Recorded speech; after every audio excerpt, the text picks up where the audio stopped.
Class 507 and 508 electric multiple units have served Merseyrail for over 40 years, and it seems are thought of fondly by passengers and enthusiasts alike, which is a testament to the unit's design and construction, which was based on the revolutionary PEP or PEP design, which the units also share with Class 313s, 314s and 315 EMUs. Now though, they are slowly but surely being replaced with the Stadler built Class 777s, and a number of Class 507s and 8s have already been sent to the breakers yard over the past few weeks. So with that in mind, I thought I'd take one last detailed look at the units and provide some information for anyone who isn't familiar with them. From a passenger perspective, the Class 507 and Class 508 units are almost identical. However, there are some technical differences. Upon construction, the Class 508s were built as 4-car sets and initially worked in the southern region and were only sent north once Class 455s began to enter service in the southern region. Prior to the Class 508s being moved up north, one of the trailer vehicles was removed and inserted into the Class 455 sets, thereby forming the 3-car sets passengers are familiar with today. The fact that the units initially had 4 carriages does mean that they were fitted with 2 compressors, compared to the single compressor fitted to a Class 507. It's the compressor that makes the characteristic chugging sound that I'm sure anyone who's travelled on a 507 or 508 is familiar with.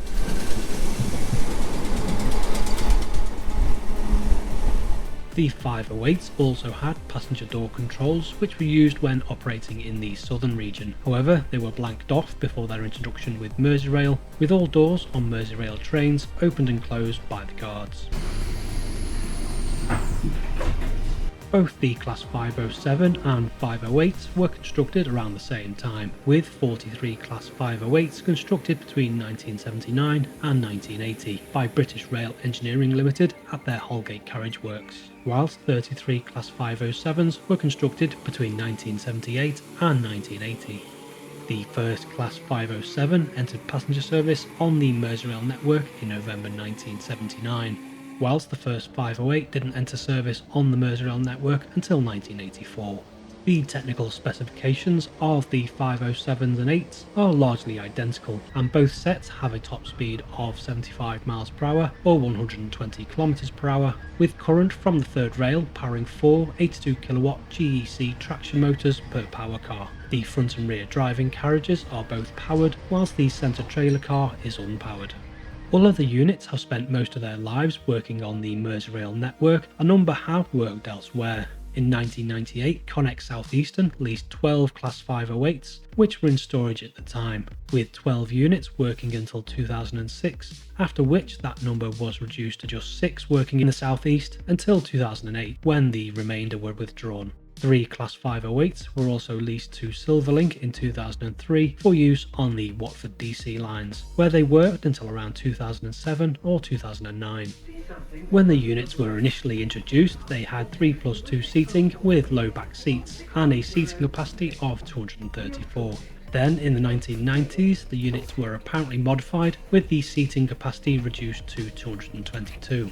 Then between 2002 and 2005, Merseyrail's fleet of 507s and 8s were fully refurbished and were fitted with 2+2 seating and high back chairs, which reduced the seating capacity to 192.